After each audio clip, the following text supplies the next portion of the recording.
इकडे नाशिक जिल्ह्यामधल्या त्र्यंबकेश्वर मंदिरामध्ये भाविकांना सुरक्षा रक्षकांनी मारहाण केल्याचा आरोप काही भाविकांनी केलाय। या मारहाणीच्या विरोधात भाविकांनी पोलिसांमध्ये आता तक्रार सुद्धा केलेली आहे।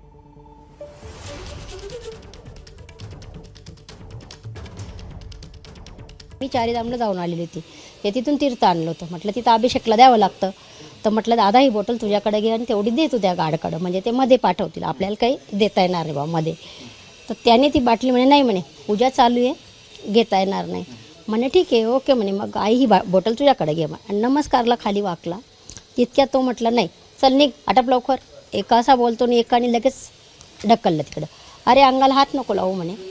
तर दुसऱ्याने पुन्हा जोरात धक्का दिला आणि तिथून कोण पकडतं कोण मारायला सुरुवात केली। मी म्हटलं अरे अरे, मला तर डायरेक्टली दिसणंच म्हणजे बंद झालं, काहीच दिसत नव्हतं। डायरेक्ट एकाने धडक दिली तर मी डायरेक्ट खाली पडली। बाउन्सरने ढकललं तर खाली पडली, बऱ्यापैकी डोक्याला वगैरे एक साईड चांगले ठोकले गेलेली। एबीपी माझा, उघडा डोळे बघा नीट।